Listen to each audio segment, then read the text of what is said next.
Bienvenidos. Mucho se advirtió sobre el riesgo que generaba una circunstancia asociada con la falta de contundencia de la fuerza pública colombiana en las zonas que estaban dejando las FARC. Se iban las FARC y se dejaron llenar esas zonas de agentes criminales, de organizaciones terroristas, de carteles del narcotráfico. Obviamente se requería una atención social también que tampoco se dio. El país vio cómo se desmovilizaron hombres de las FARC, pero cómo se multiplicaron otras organizaciones armadas que hoy son una plaga, son un azote, que de la mano de decenas de miles de hectáreas de cultivos ilícitos están minando la seguridad y la vida de los colombianos en muchos territorios. Se acaba de presentar la política de seguridad del gobierno del presidente Iván Duque. Su consejero presidencial para la seguridad nacional es el ex viceministro de Defensa Rafael Guarín, y me da mucho gusto saludarlo hoy. Bienvenido. Encantado, doctor Juan, de venir aquí nuevamente, de verlo, de saludarlo y celebrar que usted está dedicado de manera tan especial a esta actividad periodística. Muchas gracias. Aquí estamos pedaleando duro, doctor Guarín. Sí, siempre. ¿Por qué esta política que ustedes presentaron sí va a ser eficaz? Bueno, ¿cuál es la diferencia entre lo que vimos que estaba ocurriendo, la multiplicación de los narcos mexicanos, los narcos brasileros, el crecimiento del ELN, la expansión del Clan del Golfo, toda esa proliferación de organizaciones criminales y terroristas en el país? ¿Por qué esta política que presentaron va a hacer una diferencia? Por varias cosas. La primera, por el liderazgo firme de carácter civil del presidente de la República, quien es el comandante en jefe de las Fuerzas Armadas. Segundo, porque tenemos unas Fuerzas Armadas comprometidas con una nueva cúpula militar que tienen claro que la primera tarea es recuperar el ímpetu en la fuerza pública para combatir las organizaciones criminales. Y tercer elemento, porque al liderazgo firme de carácter civil del presidente, al compromiso de la fuerza pública, aspiramos a una movilización ciudadana importante de respaldo a las instituciones, de respaldo a la fuerza pública y de respaldo a esta política de seguridad. Esos tres elementos, firmeza ciudadana, liderazgo del presidente y compromiso de la fuerza pública, junto a otro que es muy importante y que significa un cambio de lo que ha venido ocurriendo en Colombia en los últimos años, Juan, y es cero ambigüedad en la lucha contra el crimen. Aquí no hay criminales de primera o criminales de segunda. Todo el que viola la ley está al margen de la Constitución y tiene que ser perseguido con severidad por la Administración de Justicia y por la fuerza pública. Aquí no hay espacios para justificar el terrorismo ni el delito. Aquí no hay escenarios para volver a reencauchar discursos que han fomentado el delito y que tienen mucho que ver, por ejemplo, con eso que usted mencionaba, con el hecho de que Colombia esté hoy naufragando en más de 200.000 hectáreas de coca. Doctor Guarín, hemos visto en Colombia muchas veces que se escriben documentos sobre la política de seguridad. En una época salían hasta de planeación nacional, los escriben los tanques de pensamiento, pero esos documentos, para que se conviertan en realidad, para que puedan defender la vida de los colombianos con eficacia, requieren de una cúpula militar, de un mando militar. Esta nueva cúpula, ¿qué condiciones tiene para poder aplicar esta política? La primera condición que debe tener esta política para su éxito es voluntad política y liderazgo del presidente de la República, que es el comandante en jefe de las Fuerzas Armadas. Ese liderazgo y ese compromiso del presidente de la República es total. Mire usted, esta política resulta después de más de 30 consejos de seguridad en todo lo largo y ancho del país que fueron liderados directamente por el presidente de la República. Eso no sucedía hace muchísimos años. El presidente de la República ha asumido la tarea de defensa y seguridad nacional como una tarea principal. No la ha delegado, la asume todos los días. Contamos con un magnífico ministro de la Defensa y contamos con una cúpula magnífica. Tenemos en el Comando General al general Navarro. ¿Es una cúpula operativa. Es una cúpula con las botas puestas, es una cúpula tropera, es una cúpula con la experiencia que necesitamos en las zonas de combate. El general Navarro, que está al frente del Comando General, estuvo en la Fuerza de Tarea Omega, estuvo en la FUDRA, es un comandante que estuvo en los momentos más difíciles de la confrontación con las FARC dando Digamos, resultados. No son oficiales de escritorio. En absoluto, ni son oficiales con ambigüedades, son oficiales comprometidos con la seguridad, con experiencia en inteligencia, con experiencia en operaciones. Igual sucede con nuestro general Rancés de la Fuerza Aérea, en la Armada, con el señor almirante que tiene la tarea de volver a recuperar la Armada para que dé resultados, y en el Ejército Nacional. El general Nicasio, que además es un hombre que viene de inteligencia, estuvo aquí en este programa. Le pregunto a propósito de eso. El documento tiene dos dimensiones. Una dimensión en la seguridad al interior de nuestras fronteras y una dimensión de protección de nuestras fronteras, advirtiendo un entorno que puede ser complicado. ¿Cómo se aproxima esa política de seguridad a la amenaza externa? Venezuela. Sí, esto es importante que los ciudadanos lo tengan claro. Una política de defensa y seguridad debe preservar primero la integridad de la nación, la soberanía y la independencia del país. Y para hacer una política de estas características, lo que se hace es una evaluación de los escenarios externos de amenaza, que son de diversa índole.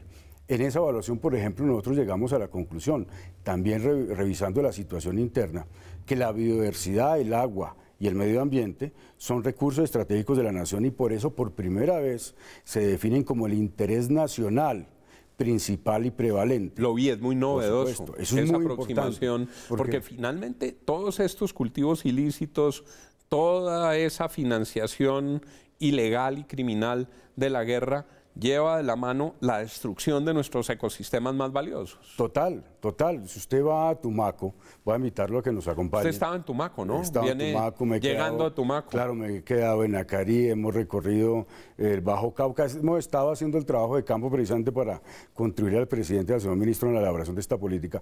Usted va a ver, por ejemplo, que la selva amazónica está totalmente aniquilada en grandes sectores, como por ejemplo el resguardo de Gran Rosario, y está lleno de coca. ¿Por qué sucede eso?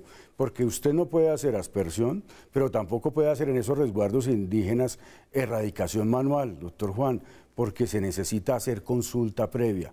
Luego, amplias zonas que hoy son de las comunidades indígenas que deben ser protegidas, terminan siendo sometidas por el narcotráfico, precisamente porque los narcotraficantes las convierten en santuarios, aprovechando estas restricciones legales. Pero voy al tema de Venezuela y de la frontera. Mire, el tema de, déjeme terminar con esta previsión, el tema del agua, la biodiversidad y el medio ambiente, porque hay amenazas internas contra estos recursos como la coca, como el tema del tráfico de madera, la extracción ilícita de minerales, el robo de tierras que está sucediendo. Pero además, Colombia es una potencia en estos recursos. Los colombianos no somos conscientes de eso.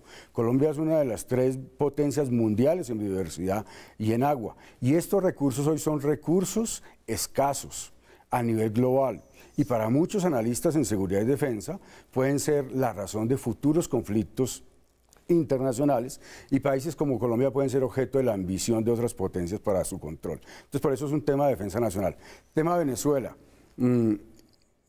Doctor Juan, mire, toda dictadura, todo régimen oprobioso que viole los derechos humanos, pero que además mantenga relaciones con el narcotráfico y con organizaciones terroristas, constituye una amenaza para la paz y la seguridad internacionales. Ese es el caso del régimen del dictador Nicolás Maduro.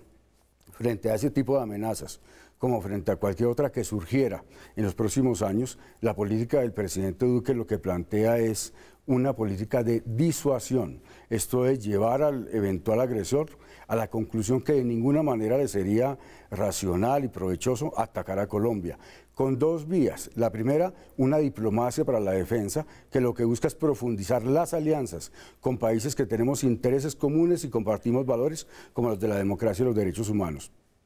De tal forma que escenarios como el Grupo de Lima, por ejemplo, que ha actuado tan eficientemente en la tarea de restablecer la democracia en Venezuela, son escenarios muy importantes, o la relación privilegiada que ha tenido Colombia con los Estados Unidos. Pero por otro lado, por supuesto, mantener una capacidad de defensa, una capacidad militar con unas fuerzas modernas y unas fuerzas capaces de responder con contundencia, con la fuerza en caso de una agresión.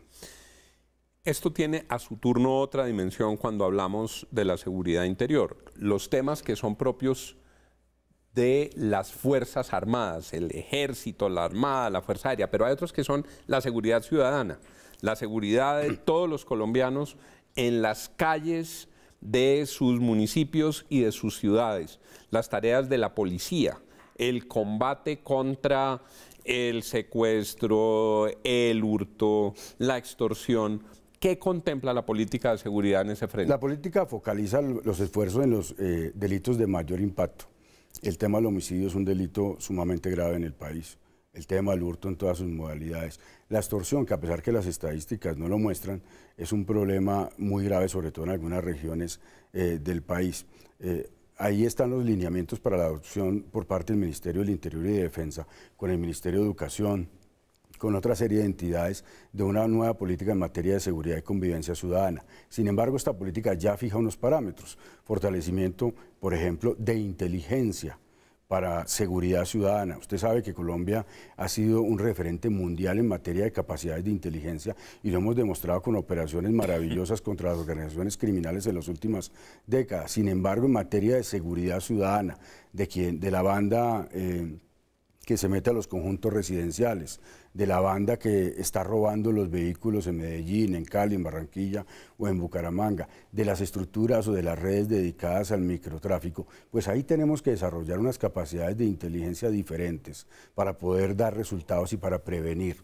Segundo, un enfoque de política de seguridad que más que ir detrás del bandido, que tenemos por supuesto que identificar y capturar y someter a la justicia y ser sancionado con severidad, lo que se plantea es un enfoque preventivo. Y tercero, hay un elemento muy importante que el señor presidente ha venido insistiendo, y es el valor de la participación ciudadana en seguridad, en el marco de la Constitución. ¿Va a haber nuevas redes de cooperantes para con la fuerza pública? Esto se ha escuchado en la opinión y hay alguna inquietud. ¿Cómo funcionan esas nuevas redes de cooperantes? ¿Cómo pueden cooperar los ciudadanos? La cooperación ciudadana en seguridad es fundamental. La tarea de seguridad no es una tarea solamente del policía o del soldado, es una tarea también de los ciudadanos. Los ciudadanos deben contribuir ejerciendo sus derechos plenamente, pero también cumpliendo con sus deberes, estos asociados con un valor que es el valor de la solidaridad, que nos debe llevar a trabajar conjuntamente para lograr entornos seguros. Lo que se ha planteado es la red de participación cívica. Esta es una red... ¿Esa red es de ciudadanos desarmados? Por supuesto. Ciudadanos desarmados. Por supuesto. La política no establece ni está pidiendo que vayan con armas. La única arma de los ciudadanos va a ser esta, Juan. El teléfono celular. La red de participación cívica es una red de comunicación entre las autoridades y los ciudadanos y las autoridades. Es una red que nos va a permitir, utilizando las nuevas tecnologías de la información, las aplicaciones que tienen los teléfonos celulares, que hoy están al acceso de la inmensa mayoría de colombianos, tener la posibilidad de poder dar información sin recompensas, sin ninguna retribución de ningún tipo, información a las autoridades, pero también nos va a servir para georreferenciar mejor el delito, para mejorar la rapidez y la eficacia en la respuesta de la policía y también, cuidado con esto que es muy importante, esta red va a permitir que los ciudadanos fiscalicen la conducta de nuestros policías y de nuestros soldados, porque una directriz que ha dado el gobierno es que esa conducta debe ser irreprochable. Por tanto, lo que estamos habilitando son las nuevas tecnologías de la información para mejorar la seguridad ciudadana. Una pregunta final que se nos agotó el tiempo aquí en Al Punto. Mucha gente se queja de que capturan un raponero, capturan un ladrón, capturan un delincuente y a las 24 horas está en la calle delinquiendo otra vez. ¿Hay algo de eso en la política de seguridad para evitar esa impunidad? Sí, aquí hay un problema muy complejo y es que realmente la legalidad, que es el objetivo del presidente Duque y del plan de desarrollo, es el matrimonio de la seguridad y la justicia, como él lo ha señalado. La impunidad y las altas tasas de impunidad son el principal promotor del delito. Tenemos una dificultad que va a requerir unos ajustes legislativos y un gran debate a nivel nacional, y es la reincidencia en el delito de distintas personas, que en muchos casos terminan siendo reincidentes, cometiendo el delito en varias oportunidades, y a pesar de eso no tienen una sola condena y un antecedente penal. Ahí hay un tema que tenemos que trabajar, como otros, por ejemplo el tema de armas blancas, y como otro que es un tema hoy para la opinión pública muy relevante. La política es clara, el camino es el desarme general. Aquí no va a haber una política que fomente ciudadanos armados ni organizaciones de ciudadanos con armas.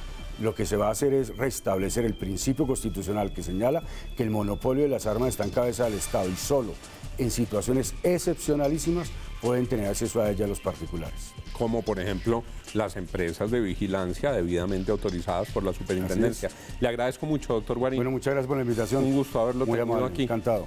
Rafael Guarín, consejero presidencial para la Seguridad Nacional. Muchas gracias por haber estado con nosotros. Sigan con Red Más Noticias.